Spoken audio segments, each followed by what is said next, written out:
Welcome to the Rock is George podcast. I'm your host, George Dionne. Be sure to check out my new and improved website, rockisgeorge.com, where you can find all our social media and streaming platforms, as well as podcast episodes, knac.com exclusives, album and show reviews, and much, much more. My guest for episode 223 is Poison drummer RIKKI ROCKETT. RIKKI recently formed a side project called the ROCKETT MAFIA.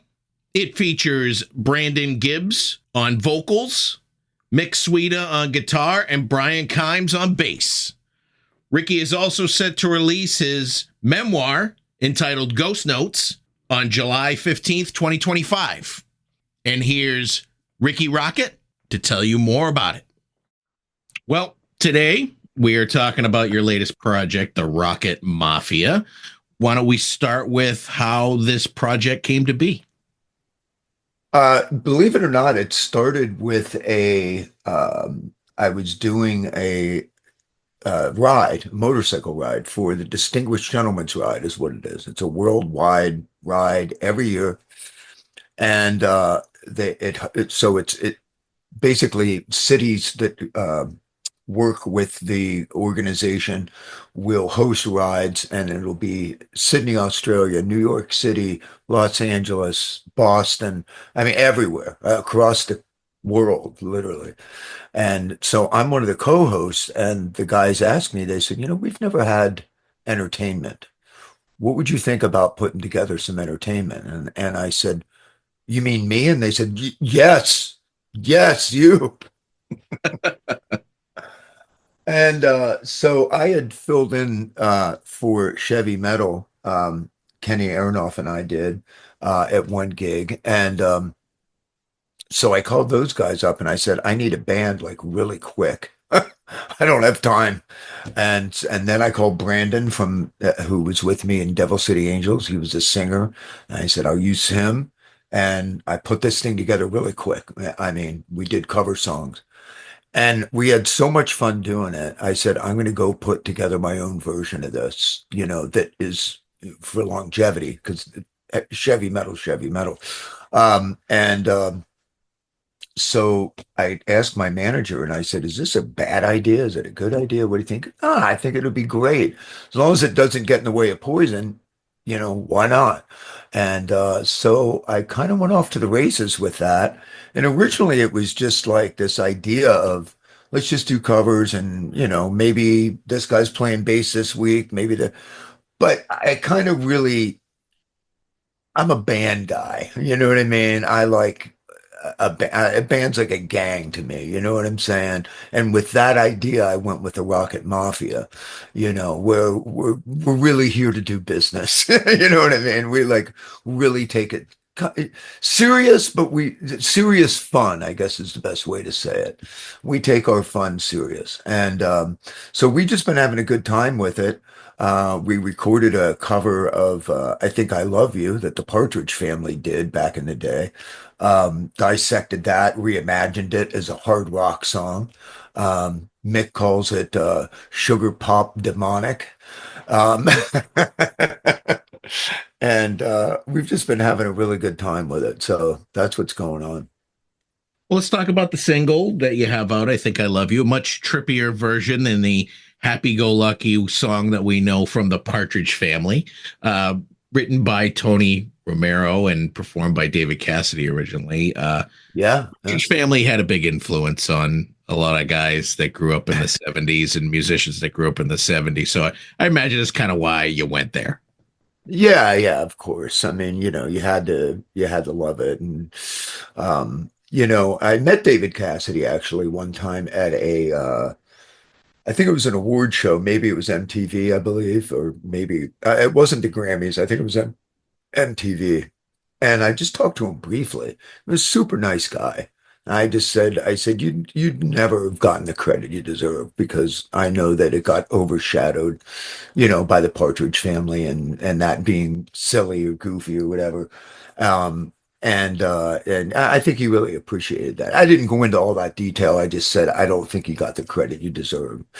And he was super nice. And I know he remade that song too, but it wasn't heavy enough. Well, I think we all had a crush on Susan Day. Did you get a chance to talk to her? I have not, and that I thought this song would bring us together, and so far it has not. So going forward with the Rockett Mafia set list, is it a lot of 70s glam? Is it a little bit of everything? Is there some Poison in there? Is some Bullet Boys in there? All the above. We're going to do some Poison deep cuts, meaning songs that Poison will not do live. I just know we won't do them. So, and we've never done them or haven't done them since we released the records, maybe. And so we're going to do a few of those. We do a Bullet Boys song. And a lot of stuff is some kind of, I wanted to choose songs that typically bands don't cover from our genre. You know what I mean? Instead of doing like Led Zeppelin or Black Sabbath, we're kind of picking like the Faces and stuff like that. Just something a little bit different. Songs and you go, oh my God. Like we do Baby Blue, for example, and we really give that a cool spin. I always thought that song was so good. It sounded like a Beatles song, you know what I mean? And and it was buried in all kind of controversy the way it came out and all that kind of stuff. So it's like, that's another one we've kind of reimagined. I think that'd be a fun one to record, but we'll probably write some stuff too. That'd be interesting. In sort of that vein, that 70s vein. I think so. And until we get in and start really doing it, I don't know what it would sound like. I imagine it would be a little bit sonically the way I Think I Love You went down. I mean, I play drums a particular way, Mick plays guitar a particular way, and Brandon has a very bluesy voice. So I don't know. Maybe it would be like a hard rock Black Crowes. I mean, I'm not sure. I know you've worked for years with vocalist Brandon Gibbs. You mentioned Devil City Angels. You guys working together. I think he filled in on I don't know if it was really a fill-in. I think you guys did some gigs as Poison with him on vocals at one time. Yeah, yeah, we did. Long relation. I'm sorry about my hair doing this. It's like what the hell is going on? I'm going to say that probably you have viewers out there going, go ahead. So I'm going to say that Brandon is sort of like your go-to guy because he's reliable and you know what he brings to the table. Yeah, absolutely. We have a great working relationship, and he does some stuff with Joe Hoekstra, and he does some other acoustic things and stuff, and he's worked with John Corabi, a bunch of different people. He's like the best kept secret, in the rock world, and Absolutely.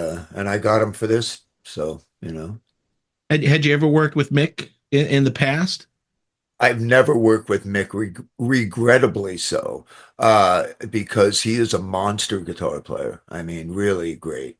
No weird tricks. He just is a straight ahead, awesome player. A lot of feel, and he knows the instrument, and he's got a great ear. He's a pleasure to work with. I don't think you need to worry much about your hair. I was looking at the back of the cover of Open Up and Say Ah, and it's very similar. Is it really? Just shorter, right? Yeah, exactly.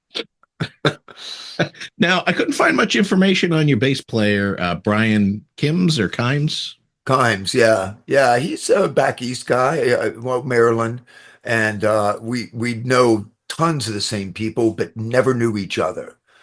So when we finally met, it's like, oh, you know this guy, yeah, I played with him, So it was one of those kind of things. So, but so we kind of became buddies first, and then I called him up and I said, I need a bass player for this thing. Are you interested? And he said, yeah. So that's how it's gone. You guys had your first gig February 21st at the Whisky A Go-Go. How did everything go for you guys? It was great. Yeah, everything was super good. Yeah, really a lot of fun. A lot of friends and a lot of people I haven't seen in a long time. It was great. Was that the first time all four of you got into a room together? And played a live show. Yes. Yeah. Was there any ring rust or anything, so to speak? No, we were well rehearsed, I feel like. So we were good to go. But rehearsing and playing live are two different things. I don't care how much you rehearse until you get in front of an audience and have that pressure, until somebody makes a mistake and you got to cover it, or you make a mistake and they have to cover it, or whatever it is, and you play with a different intensity. I had been playing for weeks, that rehearsing the songs, and that night I got calluses and like that, just because you play with a different intensity. You're taking the Rocket Mafia on the road. You played Illinois recently. You have shows set up in the summer in Michigan and in Milwaukee. So you really it's a lot more than just a cover band. It's gonna be its own thing, right?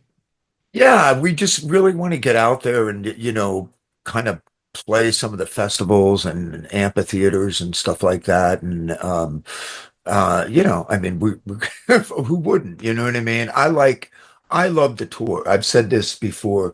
I could tour 9 months out of the year with no problem. As long as can see my family, I'm good. I love being out there. I love playing for live audiences. I've made for over the 40 years that I've been doing this professionally. I've made so many friends across the country. It's like in other countries too. But it's like a reunion every time. I'll know the catering people in certain venues. Did you make the apple pie this year? That kind of stuff. It's a very fortunate way of life for me, in my opinion. Where you're dealing with members that are new to you in a band format, is it difficult where everybody sort of has something else going on? Like you mentioned Brandon with Joel Hoekstra, and I'm sure that Mick is still with the Bullet Boys. Mick is not with the Bullet Boys. What Brandon has going on has not really interfered. Bryan has filled in for a couple bands I know on the East Coast, and but no, nothing's really gotten in the way, at this point. So You mentioned festivals, and obviously you're doing club shows. Which do you like? Do you like the intimacy of a club show, or do you like sort of like the zany craziness of a festival? I like it all. Honestly, I do. I think in a club you can't, it's a different kind of intensity. The people are very close to you, and they can see every little thing you're doing.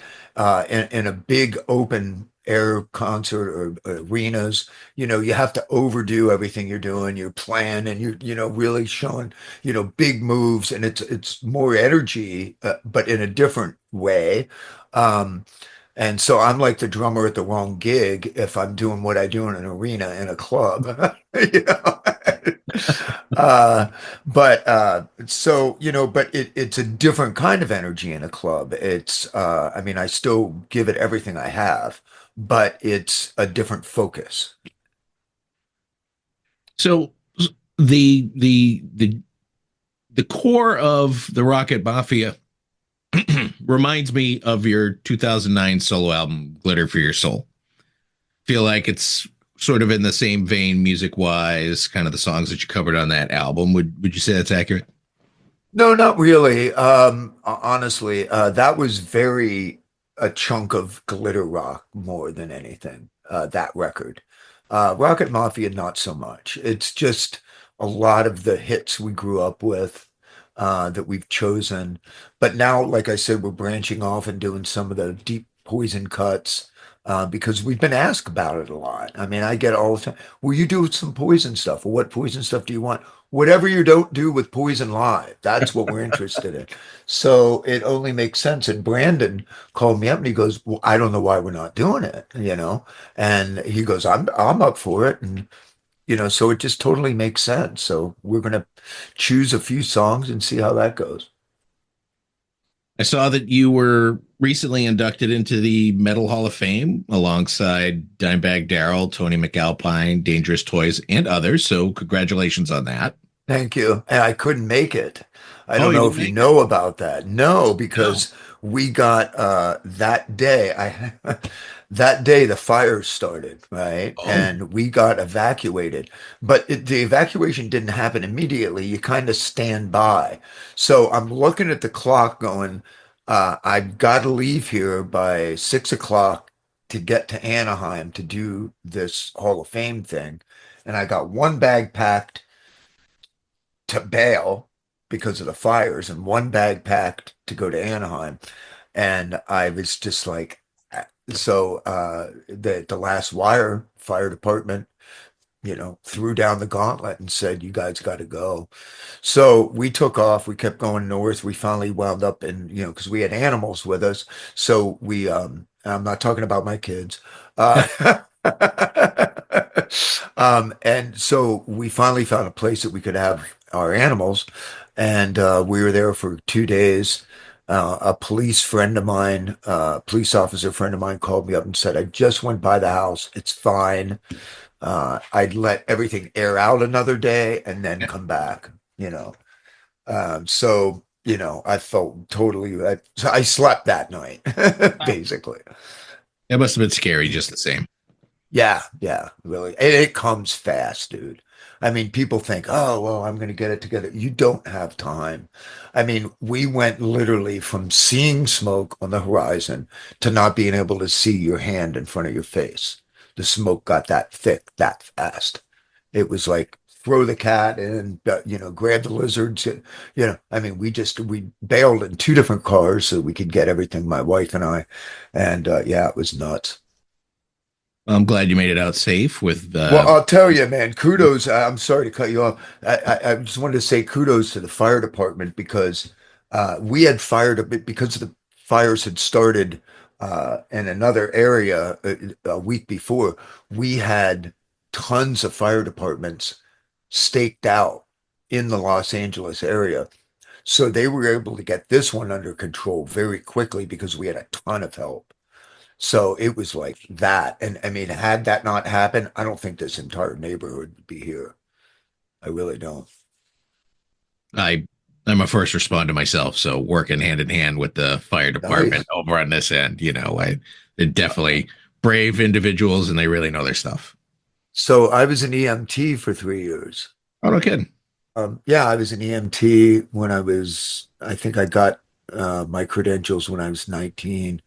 I started as a lifeguard, then got adjunctive equipment and CPR and adjunctive equipment. And I thought I wanted to work for River Rescue at one point and be a diver, an emergency diver. But so I took that course. Then I wanted to take the paramedic course. But I just went on ambulance as a volunteer for like 3 years off and on with my dad, because that's what he did for a living. So that was kind of my contribution to my community. It's an eye-opening experience. Oh yeah. Oh yeah. So, getting back to the Metal Hall of Fame, are they going to do another little ceremony for you? Because I know they do these pop-up events from time to honor people. Not that I know of, but that it's okay. You know, Mr. London from Hair Nation accepted for me, so That's good. I'm fine with it. I don't. I'm weird. I'm one of those people. I'm weird. I love to talk about experiences, but I don't like to talk about myself. Yeah, if that makes any sense. No, it does. So, what do you think the chances of Poison and yourself getting into the Rock and Roll Hall of Fame? So many people have asked me that, and I don't know who's in charge, or there's no way for me to influence that in any way. So I don't worry about it. I mean, it's Poison's always been the underdogs, and I'm okay with that. I think it keeps us relevant in a way. We've never been the industry darlings. We've always had haters and all that stuff. So it's really seriously about Poison and the fans, like for real. And a lot of bands say that, but they'll be industry darlings, and we're not. So I'm honestly good with that. I'd love our next tour to be called Poison versus the World, because I always felt like for the last 40 years it's always been that way. And I feel like our fans have always defended us so gloriously, and I thank them for that. Well, I think in general, the Rock and Roll Hall of Fame just ignores that, Poison's genre of bands, Poison, Rad, kind of the Great Whites, even though Mhm. they made the industry tons and tons of money and sold millions of albums and stuff like that. But I mean, I can Poison think of a versus, lot of people from our era. I mean, I think Twisted Sister should be. I think Motley Crue should be. I think Def Leppard should be. I mean, there's a lot that should be. Bon Jovi. I mean, I could go on, but these guys are no joke, man. well, I think you say Poison versus the world, but I think Poison really defined the genre at that time as a fan. I'd like to think so. And I think when people think of that genre that has been given the name hair metal, uh, you think of Poison automatically. Yeah, yeah, you do. It's funny because that term got brought about maybe, I don't know for sure, but probably around 95, somewhere in there, when grunge had firmly seeded, uh, then we started getting referred to as hair metal. And before it wasn't called that. I had never heard that before. We got accused of being a glam band. That's fine, whatever. Um, but we had changed rapidly. Like if you look at our records, we changed like every single record. We were trying to evolve, and so. But I will caution new artists, like whatever you do at the beginning of your career, it's hard to shake that image down the road, almost impossible. So be very careful about what you pick. Now, that doesn't mean come out and be generic. I just mean make sure you're comfortable looking in the mirror every day like that because it's a thing, you know. Everybody expects that thing that they fell in love with you for to continue on. Though Or I would, ridicule you for, or base their opinions on it, of course. I was telling this story yesterday. Did a couple of interviews. And when we did the album for Enigma Records, our whole budget was 30 grand and we had gotten an extra 10 to finish everything out. Now, when I say that, it's not recording. That was everything, soup to nuts, paying everybody, pressing the records, album cover artwork, photographers, you name it, everything. We did that. I remember Athena, Tommy Lee's sister, did our makeup for that cover, and they put something on Cece to clean it, like clean his face, and he like reacted. I mean, I think I have like a Polaroid of it somewhere. I've never wanted to make it public, and he's got it's like pimple looking things, right? I don't know what it was, maybe contact dermatitis. I don't know. So they just caked this makeup on, and it's like that's not working. So let's try a different kind of foundation and put that on. Finally, we just went with it and took pictures. And Enigma said, well, it's okay. We can airbrush it. Well, back then you didn't airbrush it in Photoshop. You airbrushed it. Okay. And when you're a band on a budget, you don't get the best guy in the world, right? You get the guy that's available for the money. Well, he airbrushed it, just made it look like a Nagel painting at that point to make everybody match. And that's why that cover is so over the top. Now, I've become proud of that because it's been so divisive that I think it actually gave us a boost. You know what I mean? Mhm. And, so it's interesting years later to look back on it. But that's kind of what happened because we're like, yeah, we're glam, but we're kind of trashy too. But there's no trashy in this. It looks like a painting. It doesn't look real, honestly. And then, I think we'd go play live and people would look at us and go, you don't look like that. We tried. well, another thing looking back on the past is it's funny to think that this album cover back here was banned in some places because of the tongue. Yes. So that's Bambi. That's that girl's name. Yeah. Bobby was dating her at the time. We spent hours making her look like that. And after we did all that, Niels Lozauer took the picture, and our management came to us and go, "We need to talk. Uh, Walmart does about 40% of your sales anymore. The little record companies, not as much, but they're like 40%, maybe 50% in the next coming year. They don't want that cover. Mr. Walmart thinks that that's a family store and that's demonic. What do you want to do?" So the decision was, are we in the music business? Or are we in the album cover business? What we're kind of both, I guess. But really, ultimately, we're selling music. We want our music to get out there. So it was a very hard decision, and we went, fine. For Walmart, we're going to censor the record. That's, no problem. So the minute that came out censored, we started getting hit with, oh, they just want it censored because it'll make the other ones more collectible. And it was like, that's true, but that's not what we wanted. That's not what we tried to do. And it did become collectible. Um, but it was our biggest record out of the gate.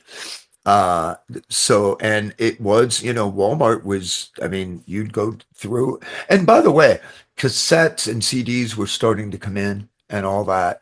And the artwork started to become less important. You know what I mean? And it was more about what you were delivering, the deliverable of the music. And so that's what mattered to us, really. I didn't want to cut 50% of our audience off. That was ridiculous. But you have it anyway, right there it is. So That's a repress. Yeah. The original one, I don't think I could afford. I'll get you one. So what would you say over the last 40 years or so was the high point for you with Poison? Oh man. We've had, so I have a book coming out July 15th, and I talk about all these different points in my life, poignant moments through the lens of being in Poison. And there's so many different high points and low points. I mean, it's just like life, but it's exaggerated, right? But I mean, doing, Rock in Rio and playing Castle Donington, and some of these things were just mind-boggling, like almost surreal. When you play for that many people, there's, almost 100,000 people out there. It's like you can't even wrap your head around it. It's just it's an event. It's a movement at that point. It's something else. It's that you're part of. It's much bigger than you. And to be a part of those things are just, I'll take to my grave and beyond. You know what I mean? And some of those things were really, really wild, all the way down to hearing Every Rose as elevator music. And going, wow, we've arrived.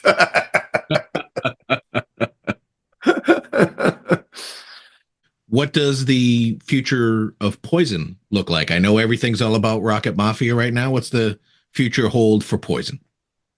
Well, we've been in talks for a 2026 tour. It'd be a 40th anniversary tour. We've talked about 40 shows, 40 years, maybe more, who knows?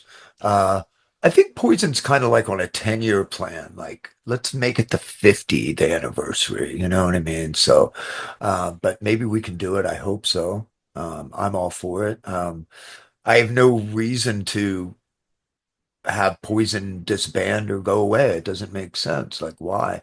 Unless we're just not doing a good job out there anymore. And at that point, we'll know it. I'm not going to go out there and labor through a set trying to relive the old times if I can't pull it off. On the stadium tour, we pretty much trained for that. You know what I mean? I worked out so that I would feel good in 110-degree heat, in the middle of summer, playing drums hard. So, at this age, you got to do it. You got to, and I want to be able to do that as long as I can. But when I can't, then I can't.